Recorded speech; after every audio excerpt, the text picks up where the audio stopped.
Hello friends, स्वागत है आपका अपने यूट्यूब चैनल जीएसआरएन एक्सपर्ट में।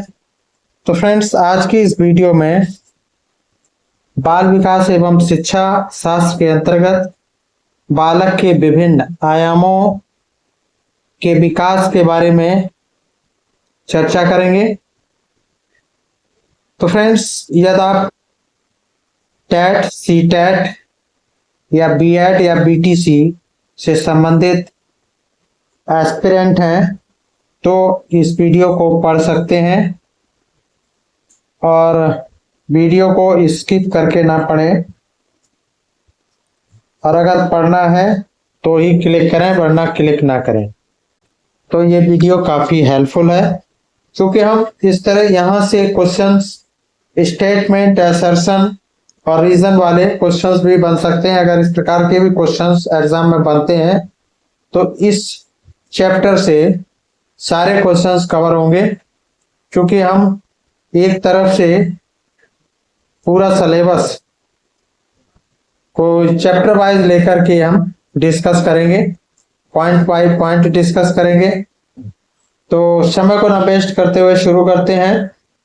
तो आज हम बाल विकास के विभिन्न आयामों के अंतर्गत शारीरिक विकास, मानसिक विकास, संवेगात्मक विकास, सामाजिक विकास, भाषाई विकास, मनोगत्यात्मक विकास पर हम चर्चा करेंगे, जैसा कि इस थंबनेल में दिखाई दे रहा है। तो समय को ना वेस्ट करते हुए शुरू करते हैं। बालक के विभिन्न आयामों में विकास। बाल विकास को कई आयामों में विभाजित किया जा सकता है, लेकिन बाल विकास एवं बाल मनोविज्ञान के अध्ययन के आधार पर निम्न आयाम महत्वपूर्ण माने जाते हैं, जिनमें पहला है शारीरिक विकास, दूसरा मानसिक विकास और संवेगात्मक विकास, सामाजिक विकास, और अगला है भाषाई विकास और मनोगत्यात्मक विकास। इन पर हम चर्चा करेंगे। देखते हैं, पहला पॉइंट है शारीरिक विकास। शारीरिक विकास के अंतर्गत बालक के शरीर के बाह्य एवं आंतरिक अवयवों का विकास शामिल है। यानी शारीरिक विकास में बालक के बाहरी, शरीर के बाहरी एवं आंतरिक अवयवों का विकास आता है। शरीर के बाहर परिवर्तन जैसे ऊंचाई, यानी जो शरीर में बाहरी परिवर्तन होते हैं, जैसे ऊंचाई, शारीरिक अनुपात में वृद्धि इत्यादि स्पष्ट दिखाई पड़ते हैं। आंतरिक अवयवों के परिवर्तन बाहर रूप से दिखाई तो नहीं पड़ते हैं। जो आंतरिक परिवर्तन होते हैं बालक में, वो बाहर से दिखाई तो नहीं देते हैं, किंतु शरीर के भीतर इनका समुचित विकास होता रहता है। शारीरिक वृद्धि एवं विकास की प्रक्रिया व्यक्तित्व के उचित समायोजन और विकास के मार्ग में एक महत्वपूर्ण भूमिका निभाती है। जो शारीरिक वृद्धि है और विकास है, ये जो शारीरिक वृद्धि और विकास की प्रक्रिया है, ये व्यक्तित्व के उचित समायोजन में और विकास के मार्ग में एक महत्वपूर्ण भूमिका प्रदान करती है। प्रारंभ में शिशु अपने हर प्रकार के कार्यों के लिए दूसरों पर निर्भर रहता है। जैसे शिशु होता है, जब शिशुअवस्था में होता है तो वो दूसरों पर निर्भर रहता है, और धीरे धीरे विकास की प्रक्रिया के फलस्वरूप वह अपनी आवश्यकताओं की पूर्ति में सक्षम होता जाता है। जैसे जैसे उसकी आयु में वृद्धि होती जाती है, शरीर का विकास होता जाता है, वैसे वैसे उसके धीरे धीरे विकास की प्रक्रिया के फलस्वरूप वह अपनी आवश्यकताओं की पूर्ति स्वयं करने लगता है। शारीरिक वृद्धि में एवं विकास पर बालक के आनुवंशिक गुणों का प्रभाव देखा जा सकता है। यानी उसके जो शारीरिक वृद्धि होती है और जो विकास होता है, शारीरिक विकास होता है, उसमें आनुवंशिक लक्षणों या गुणों को देखा जा सकता है। इसके अतिरिक्त बालक के प्रवेश एवं उसकी देखभाल का भी शारीरिक वृद्धि एवं विकास पर प्रभाव पड़ता है। इसके अतिरिक्त भी बच्चे के परवेश यानी परवेश में उसकी देखभाल का शारीरिक वृद्धि और विकास पर भी प्रभाव पड़ता है। जैसा परवेश होगा उसका वैसे ही शारीरिक वृद्धि होगी और शारीरिक विकास भी परवेश पर निर्भर करता है। यदि बच्चे को पर्याप्त मात्रा में पोषक उपहार उपलब्ध नहीं हो रहे हैं, यानी पर्याप्त मात्रा में भोजन नहीं मिल रहा है, पोषक तत्व नहीं मिल रहे हैं, तो उसके विकास की सामान्य गति की आशा कैसे की जा सकती है? अर्थात उसको सामान्य गति का विकास मिलना थोड़ा कठिन हो जाता है, या फिर शारीरिक विकास जो सामान्य गति से ना होकर के हल्का होता है, धीमे धीमे होता है, या फिर अवरुद्ध भी हो सकता है। तो हम कह सकते हैं कि उसके विकास की सामान्य गति की आशा नहीं की जा सकती है, क्योंकि अगर यदि उसको पोषक आहार उपलब्ध नहीं है तो। शारीरिक वृद्धि एवं विकास के बारे में शिक्षकों को पर्याप्त जानकारी होनी चाहिए। ये बहुत अच्छा पॉइंट है, यानी शारीरिक विकास और शारीरिक वृद्धि और विकास के बारे में शिक्षकों को जानकारी इस बात की जानकारी होना बहुत जरूरी है। इसी जानकारी के आधार पर वह बालक के स्वास्थ्य अथवा इससे संबंधित अन्य समस्याओं से अवगत हो सकता है। यानी उसके बालक के शारीरिक वृद्धि और विकास के बारे में शिक्षकों को यदि कोई जानकारी है, पर्याप्त जानकारी है, तो उसी के अनुसार उसके स्वास्थ्य के बारे में और उससे संबंधित समस्याओं से अवगत हो सकता है। अवगत मीन्स जानकारी हो सकती है। बालक की वृद्धि एवं विकास के बारे में शिक्षकों को पर्याप्त जानकारी इसलिए भी रखना आवश्यक है, जरूरी है, अनिवार्य है, क्योंकि बच्चे की रुचियां, इच्छाएं, दृष्टिकोण एवं एक तरह से उसका पूर्ण व्यवहार शारीरिक वृद्धि एवं विकास पर ही निर्भर करता है। अगर उसका स्वास्थ्य अच्छा रहेगा, उसके बारे में पर्याप्त जानकारी शिक्षक की है, तो उतना ही अच्छा उसकी इच्छाएं, उसकी रुचियां और उसके अनुसार दृष्टिकोण, उस तरह से उसका व्यवहार शारीरिक वृद्धि एवं विकास पर ही निर्भर करता है।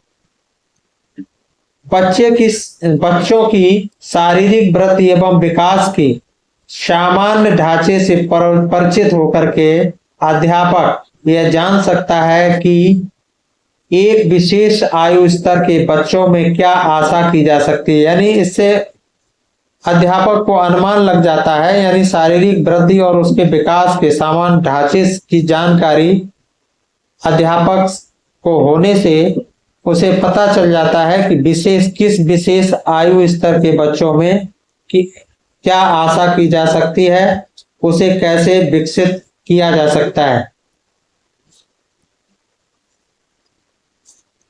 मानसिक विकास, अगला पॉइंट है मानसिक विकास। इस अवस्था में यानी मानसिक विकास के अंतर्गत, यानी जो ये मानसिक विकास की जो अवस्था होती है उसमें चंचलता समाप्त हो जाती है, यानी चंचलता समाप्त होकर ध्यान केंद्रित करने की क्षमता विकसित हो जाती है। तो मानसिक विकास की स्थिति में बालक की जो चंचलता समाप्त हो जाती है और ध्यान केंद्रित करने की क्षमता विकसित हो जाती है और स्मरण शक्ति भी बढ़ जाती है। लड़कियों में लड़कों की अपेक्षा रटने की शक्ति अधिक होती है। तो लड़कियों में जो पढ़ने की स्थिति होती है उनमें लड़कियों में लड़कों की अपेक्षा रटने की शक्ति अधिक होती है, यानी वो रट लेती हैं, किसी भी सामग्री को रटने में सक्षम होती हैं। किशोर कल्पना जगत में अधिक घूमते हैं। किशोर बच्चों में कल्पना जगत यानी कल्पना से संबंधित, यानी काल्पनिकता अधिक होती है, यानी कल्पना में घूमने लगते हैं, कल्पना करने लगते हैं तथा देवा स्वप्न के भी शिकार हो जाते हैं। यानी अपने से किसी को अपना वो अपना मसीहा मान लेते हैं या किसी को अपना विशेष मान लेते हैं और उसी के अनुसार कार्य करने लगते हैं। कल्पना का विकास लड़कों में लड़कियों से अधिक होता है। जो लड़कों में जो कल्पना का विकास लड़कों में लड़कियों की अपेक्षा अधिक होता है। तर्क शक्ति बढ़ जाती है, इसमें मानसिक विकास के अंतर्गत तर्क शक्ति बढ़ जाती है और अनेक रुचियां भी पैदा हो जाती हैं। इसमें मानसिक विकास के अंतर्गत बालक में तर्क शक्ति बढ़ जाती है और उनमें रुचियां भी पैदा हो जाती हैं। लड़के फुटबॉल कबड्डी, लड़कियां नाच गाने, ड्रामा और संगीत में अधिक रुचि लेती हैं। यानी उनका मानसिक विकास जो होता है, मानसिक विकास के अंतर्गत लड़के जो है फुटबॉल और कबड्डी में अधिक रुचि लेते हैं और जबकि लड़कियां नाचने गाने और ड्रामा और संगीत में अधिक रुचि लेती हैं। इस अवस्था में शरीर प्रदर्शन की भावना भी विकसित हो जाती है। यानी इस अवस्था में जो मानसिक विकास की अवस्था में जो बच्चे हैं अपना शरीर का प्रदर्शन करते हैं, इनमें शरीर प्रदर्शन करने की भावना अधिक होती है, अर्थात भावना विकसित हो जाती है। लड़के शरीर को अधिक मजबूत तथा लड़कियां श्रृंगार पर अधिक ध्यान देती हैं। लड़के इस अवस्था में क्या करते हैं, मानसिक विकास की अवस्था में लड़के शरीर को अधिक मजबूत बनाने की कोशिश करते हैं और लड़कियां श्रृंगार पर अधिक ध्यान देती हैं। किशोरों में हास्य, कहानी, कविता, व्यंग, देश प्रेम की भावना जागृत होती है। यानी किशोरों में जो हास्य की और कहानी की, कविता की, व्यंग की और देश प्रेम की, रोमांच की, प्रेम कहानियां और इससे संबंधित सेक्स संबंधित साहित्य पढ़ने में भी रुचि उत्पन्न हो जाती है। कुछ सिनेमा, होटल, रेडियो, फिल्मी गाने आदि के शौकीन हो जाते हैं। यानी कुछ बच्चे जो हैं सिनेमा के शौकीन हो जाते हैं, होटल पर जाकर खाने की इच्छा प्रबल होती है, रेडियो सुनने की इच्छा होती है, फिल्मी गाने सुनते हैं। तो इस तरह के इनमें शौक बढ़ जाते हैं। सामाजिक चेतना भी विकसित हो जाती है। यानी इसकी अवस्था में सामाजिक चेतना भी विकसित हो जाती है तथा उनका बातचीत करने का क्षेत्र भी निर्धारित हो जाता है।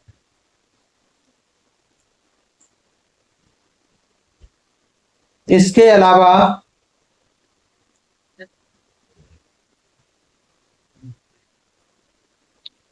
लड़के लड़कियों के बारे में तथा लड़कियां लड़कों के बारे में बात करने में रुचि लेते हैं और इस अवस्था में किशोर भविष्य संबंधी योजनाएं भी बनाते हैं। यानी भविष्य में क्या किया जाए इसके बारे में योजनाएं भी बनाते हैं कि अपना करियर के बारे में भी सोचने लगते हैं। तो इस तरह की उनमें कल्पनाएं जागृत होने लगती हैं। अगला पॉइंट है संवेगात्मक विकास। संवेगात्मक विकास के अंतर्गत संवेग, जिसे भाव भी कहा जाता है, संवेग क्या है, इसे भाव भी कहा जाता है। इसका अर्थ होता है ऐसी अवस्था से है जो व्यक्ति के व्यवहार को प्रभावित करती है। यानी संवेगात्मक जो संवेग वे भाव होते हैं जो ऐसी अवस्था में व्यक्ति के व्यवहार को प्रभावित करते हैं। जैसे भय है, ये संवेग है। क्रोध, घृणा, आश्चर्य, स्नेह और विषाद इत्यादि संवेग के उदाहरण हैं। यानी ये संवेग के अंतर्गत आते हैं। तो इस तरह से ये इनमें संवेग आने लगते हैं। संवेगात्मक विकास के अंतर्गत बालक में संवेग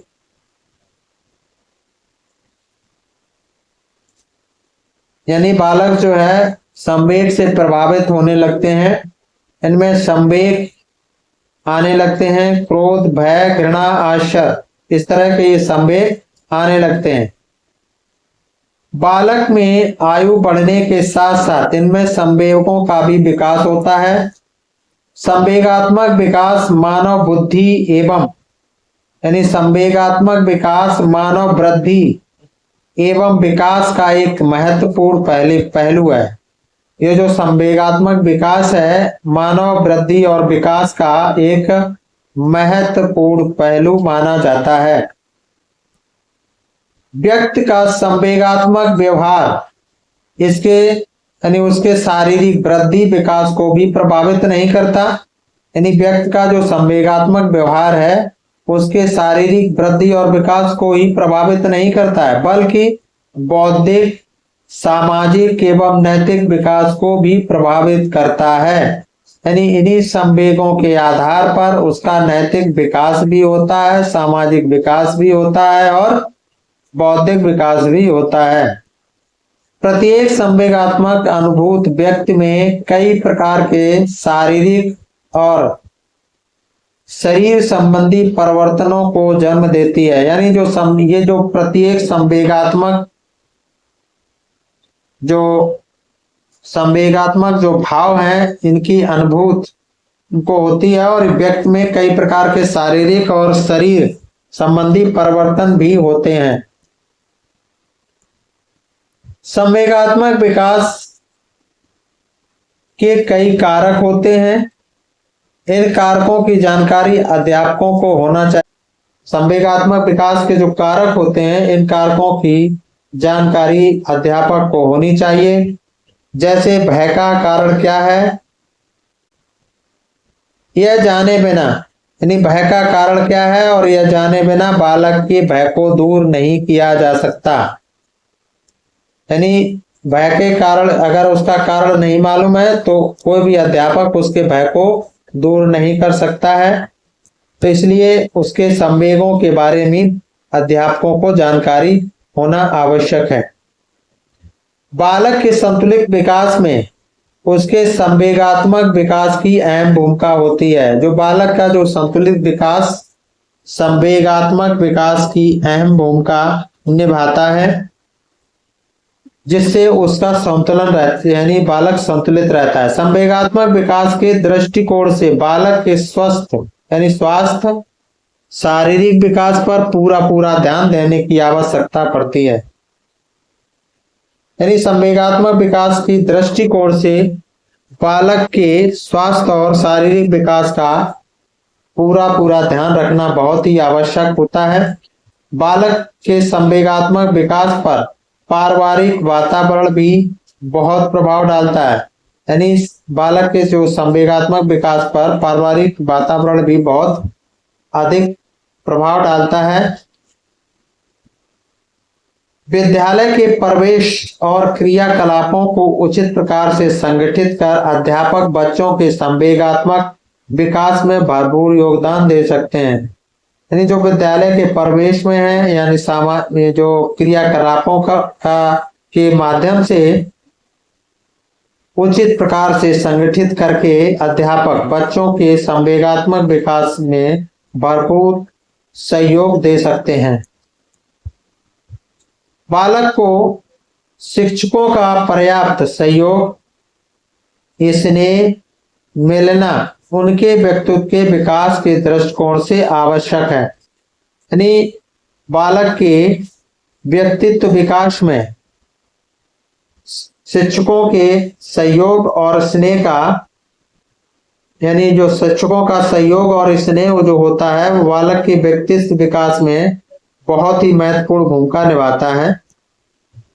इसी प्रकार यह भी ध्यान रखा जाना चाहिए कि बालक के स्वाभिमान को कभी ठेस न पहुंचे। यानी इस प्रकार से अध्यापक को यह भी ध्यान रखना चाहिए कि बालक के स्वाभिमान को भी किसी प्रकार से ठेस ना पहुंचे।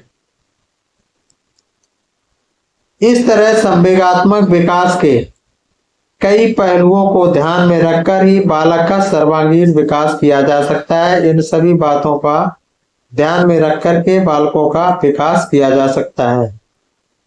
अगला पॉइंट है सामाजिक विकास। सामाजिक विकास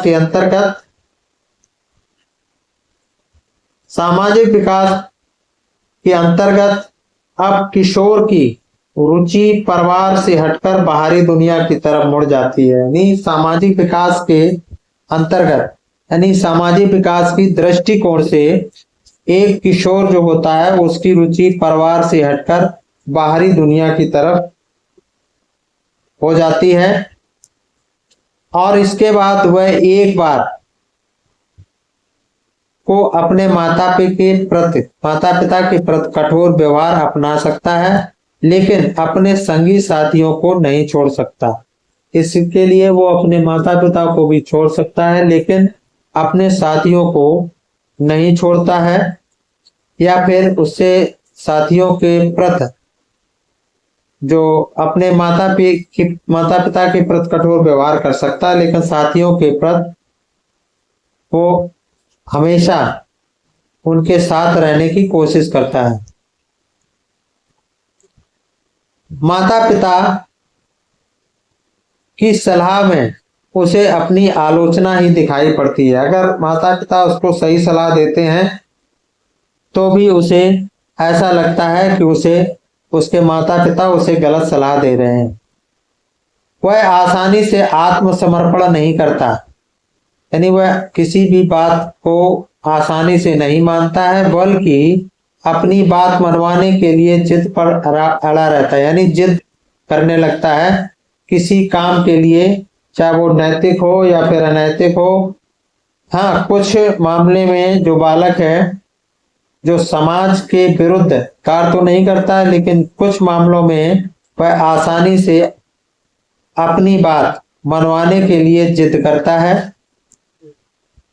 यह उनकी विचारधाराओं से समझौता नहीं करता, उन्हें चुनौती देता है, यानी सीधा प्रतिरोध करने लगता है और साथ ही साथ उसमें धार्मिक भावनाएं तथा सामाजिक चेतना का भी उदय होने लगता है। और इसी के साथ साथ सामाजिक विकास के अंतर्गत धार्मिक भावनाएं और सामाजिक चेतना का भी उदय होने लगता है।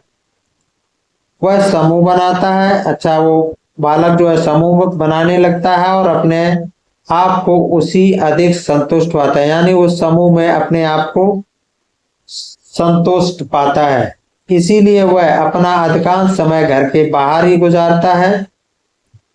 लेकिन कुछ किशोर अपने भविष्य के प्रति अधिक सजग रहते हैं और अधिकांश समय पढ़ने लिखने में ही लगाते हैं। जो कुछ किशोर बच्चे होते हैं जो समझदार होते हैं, वो बच्चे किशोर होने के साथ साथ अपने भविष्य के प्रति अधिक सचेत रहते हैं और जागृत होते हैं, तो इसलिए वो अधिकांश समय अपना पढ़ाई लिखाई में ही बिताते हैं।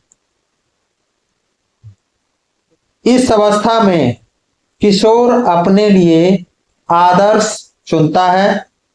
जो अध्यापक उसके लिए आदर्श होता है, जो खिलाड़ी उसके लिए आदर्श होता है, जो विद्वान उसके लिए आदर्श होता है, या फिल्मी कलाकार, जो कोई भी हो सकता है, इसमें से कोई भी हो सकता है जिसे वह अपना आदर्श समझने लगता है और उसकी इस भावना को सही दिशा न मिलने पर उसका अस्तित्व खतरे में पड़ जाता है। यानी इस अवस्था में जैसे अध्यापक को अपना आदर्श चुनता है तो उसमें उसी के आधार पर या खिलाड़ी का या विद्वान का या किसी कलाकार का कोई भी हो सकता है, तो उसी के भावना के अनुरूप उसका दिशा, उसे अगर सही दिशा नहीं मिलती है तो उसका अस्तित्व खतरे में भी पड़ सकता है, यानी भविष्य भी उसका उससे प्रभावित होने लगता है। तो अधिकतर किशोर जो सचेत होते हैं अपने भविष्य के प्रति, वो अधिकतर अपना पढ़ाई लिखाई में ध्यान देते हैं। अगला पॉइंट है भाषाई विकास। भाषा का विकास एक प्रकार का संज्ञानात्मक विकास ही है। भाषाई विकास के अंतर्गत हम कह सकते हैं जो भाषा का विकास होता है ये एक संज्ञानात्मक विकास ही है, यानी इसके अंतर्गत संज्ञानात्मक विकास होता है। मानसिक योग्यता की इसमें महत्वपूर्ण भूमिका होती है। और इस भाषाई विकास के अंतर्गत मानसिक योग्यता की इसमें महत्वपूर्ण भूमिका होती है, जिसका तात्पर्य है यानी भाषा का मतलब है, भाषा का अर्थ है, भाषा का तात्पर्य है कि वह सांकेतिक ध्यान साधन। भाषा का तात्पर्य होता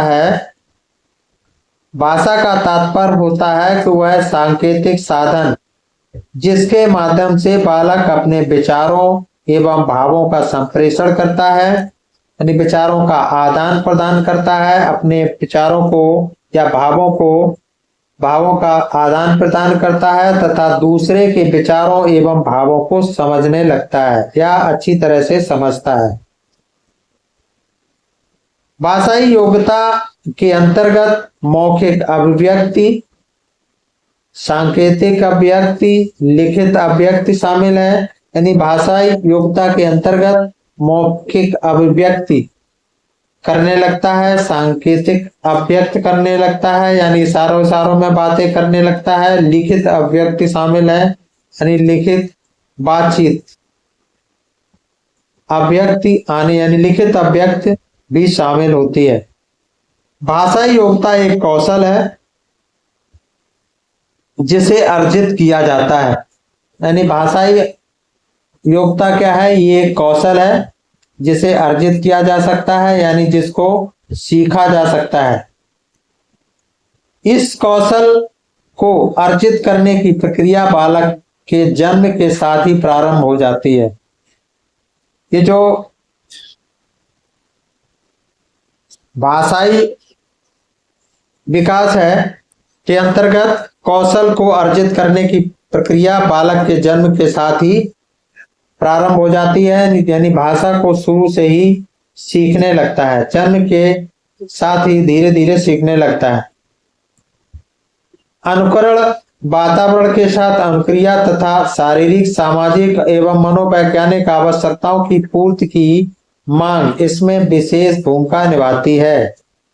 भाषा का अनुकरण करने लगता है, वातावरण के साथ अनुक्रिया करने लगता है और शारीरिक, सामाजिक एवं मनोवैज्ञानिक आवश्यकताओं की पूर्ति की मांग एवं इसमें विशेष भूमिका निभाती है। यानी आवश्यकताओं की पूर्ति करने लगता है, जिस प्रकार से उसके आवश्यकताओं की मांग होती है, जिस प्रकार से उसे जरूरत होती है, उसके अनुरूप उसमें जो अनुकरण है, वातावरण है, भाषा इसमें महत्वपूर्ण भूमिका निभाती है। यह विकास बालक में धीरे धीरे एक निश्चित क्रम में होता है, यानी भाषाई विकास जो होता है बालक में धीरे धीरे एक निश्चित क्रम में होता रहता है और जन्म से लेकर 8 माह तक बालक को किसी शब्द की जानकारी नहीं होती, यानी जन्म से लेकर 8 महीने तक बच्चे में किसी भी शब्द की कोई जानकारी नहीं होती है। धीरे धीरे शब्द प्रकट होते हैं उनमें, यानी धीरे धीरे वाणी प्रविष्ट होती है, ये समझ लीजिए। 9 माह से 12 माह के बीच वह 3 या 4 शब्दों को समझने लगता है, यानी 9 से 12 महीने तक का बच्चा 3-4 शब्द समझने लगता है और उसके अनुसार व्यवहार करने लगता है। 1.5 वर्ष के भीतर उसे 10 से 12 शब्दों की जानकारी हो जाती है। ये क्वेश्चन इनमें से पूछा जाता है। ये सारे पॉइंट इसीलिए हमने पॉइंट बाय पॉइंट डिस्कस किए हैं ताकि आपको कंफर्म हो जाए, और यदि आप पढ़ लेंगे तो आपसे कोई भी क्वेश्चन किसी भी प्रकार का हो, चाहे वो साइको टाइप का हो, किसी प्रकार से का क्वेश्चन पूछा जाता है तो आप कर लेंगे।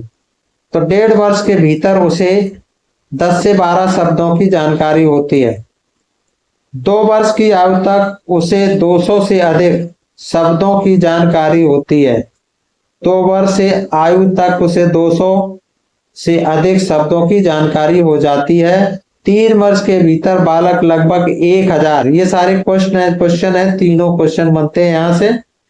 तो 3 वर्ष के भीतर ही बालक लगभग 1000 शब्दों को समझने लगता है।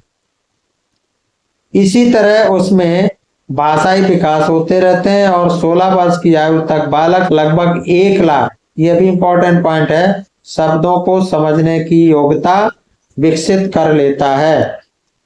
भाषाई विकास की प्रक्रिया में लिखने और पढ़ने का भी ज्ञान उसमें धीरे धीरे होने लगता है। यानी भाषाई विकास की प्रक्रिया में लिखने और पढ़ने का भी ज्ञान उससे धीरे धीरे ही होता है। बाल्यावस्था में वह धीरे धीरे एक शब्द को पढ़ता है एवं लिखता है और इसके बाद उसके इन कौशलों में गति आ जाती है, यानी इसके बाद इन कौशल यानी सीख जाता है, कौशलों में गति आ जाती है। अगला पॉइंट है मनोगत्यात्मक विकास। मनोगत्यात्मक विकास के अंतर्गत क्रियात्मक विकास का, यानी ये क्रियात्मक विकास है, मनोगत्यात्मक विकास एक क्रियात्मक विकास है और क्रियात्मक विकास का अर्थ होता है व्यक्ति की क्रियात्मक शक्तियों, क्षमताओं या योग्यताओं का विकास।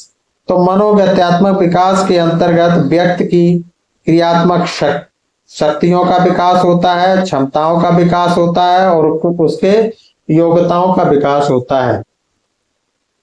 क्रियात्मक शक्तियों, क्षमताओं या योग्यताओं का अर्थ होता है, यानी इसका अर्थ है ऐसी शारीरिक गतिविधियों या क्रियाएं जिनको संपन्न करने के लिए मांसपेशियां एवं तंत्रिकाओं की गतिविधियों के संयोजन की आवश्यकता होती है। ये जो इसको कहते हैं मनोगत्यात्मक विकास, इसमें जो इसके अंतर्गत शारीरिक गतिविधियां या क्रियाएं जिनको संपन्न करने के लिए मांसपेशियां यानी अपना काम करने लगती हैं, अच्छी तरीके से कार्य करती हैं, मांसपेशियां एवं तंत्रिकाओं की गतिविधियों के संयोजन की आवश्यकता होती है, यानी इन सबका संयोजन होना आवश्यक होता है। जैसे चलना, बैठना, तो इसमें जो शारीरिक गतिविधियां शामिल होती हैं, क्रियाएं शामिल होती हैं, मांसपेशियों की भूमिका होती है और तंत्र की भूमिकाओं गतिविधियों का भी संयोजन आवश्यक होता है, जैसे चलना, बैठना इत्यादि। एक नवजात शिशु ऐसे कार्य करने में अक्षम होता है, यानी जो एक नवजात शिशु होता है इस तरह का कार्य नहीं कर सकता, यानी मनोगत्यात्मक अवस्था में कार्य नहीं कर सकता है, यानी वो अवस्था उसमें पाई नहीं जाती। शारीरिक वृद्धि एवं विकास के साथ ही उम्र बढ़ने के साथ साथ उसमें इस तरह की योग्यताओं का भी विकास होने लगता है, यानी जैसे जैसे बालक के शरीर में वृद्धि होती जाती है, शरीर का विकास होता जाता है और साथ ही साथ उम्र बढ़ने के साथ साथ उसमें इस तरह की योग्यताओं का भी विकास होने लगता है। और क्रियात्मक विकास बालक के शारीरिक विकास, स्वस्थ रहने, स्वावलंबी होने एवं उचित मानसिक विकास में सहायक होता है, यानी जो मनोगत्यात्मक विकास के अंतर्गत क्रियात्मक बालक का जो क्रियात्मक विकास होता है, यानी जिससे शरीर का बालक के शरीर का विकास होता है, स्वस्थ रहना, स्वावलंबी होना या उचित मानसिक विकास भी इसके अंतर्गत सहायक होता है। इसके अलावा इसके कारण यानी इसके कारण क्रियात्मक विकास के कारण बालक को आत्मविश्वास अर्जित करने में भी सहायता मिलती है, यानी जो मनोगत्यात्मक विकास के अंतर्गत बालक को आत्मविश्वास अर्जित करने में सहायता मिलती है। पर्याप्त क्रियात्मक विकास के अभाव में बालक में विभिन्न प्रकार के कौशलों के विकास में बाधा पहुंचती है। अगर बालक का जो क्रियात्मक विकास कम है, यानी क्रियात्मक विकास का अभाव है, तो बालक में विभिन्न प्रकार के कौशलों के विकास में बाधा पहुंचती है, बाधा आती है। क्रियात्मक विकास के स्वरूप एवं उसकी प्रक्रिया का ज्ञान होना शिक्षकों के लिए अति आवश्यक है, यानी क्रियात्मक विकास के स्वरूप और उसकी प्रक्रियाओं का ज्ञान यानी प्रक्रिया का ज्ञान होना शिक्षकों के लिए बहुत ही आवश्यक है। और इसीलिए ये जो बाल विकास शिक्षा शास्त्र है, इसीलिए अध्यापकों को अवश्य इसके बारे में जानकारी होनी चाहिए। इसी ज्ञान के आधार पर ही वह बालक में विभिन्न कौशलों का विकास करवाने में सहायक हो सकता है। यानी इसी प्रकार से वो बच्चों में, जो बालक में विभिन्न प्रकार के कौशलों का विकास कर सकता है, और जो कि उसके लिए यह एक महत्वपूर्ण भूमिका निभाती है। क्रियात्मक विकास के ज्ञान से शिक्षकों को यह भी पता चलता है कि किस आयु विशेष या अवस्था में बालक में किस प्रकार के कौशलों की योग्यता अर्जित करने की योग्यता होती है। यानी जो क्रियात्मक विकास के ज्ञान से, अगर उसको अध्यापक को क्रियात्मक विकास के बारे में जानकारी है, तो शिक्षकों को आसानी से पता चल जाता है कि किस आयु विशेष की या अवस्था में बालक में किस प्रकार के कौशलों की योग्यता अर्जित करने की योग्यता होती है। यानी किस प्रकार से उसे कौशलों का विकास किया जा सकता है, उसकी योग्यताओं को अर्जित करने में सहायता प्रदान की जा सकती है। जिन बालकों में क्रियात्मक विकास सामान्य से कम होता है, जिन बालकों में क्रियात्मक विकास सामान्य से कम होता है, उनके समायोजन एवं विकास हेतु विशेष कार्य करने की आवश्यकता होती है। तो फ्रेंड्स, आई होप आपको वीडियो पसंद आई होगी। तो वीडियो को लाइक करें, कमेंट करें, शेयर करें, और चैनल पर नए हो तो चैनल को सब्सक्राइब करें। Thanks for watching. फिर मिलते हैं नेक्स्ट वीडियो में। Thank you so much.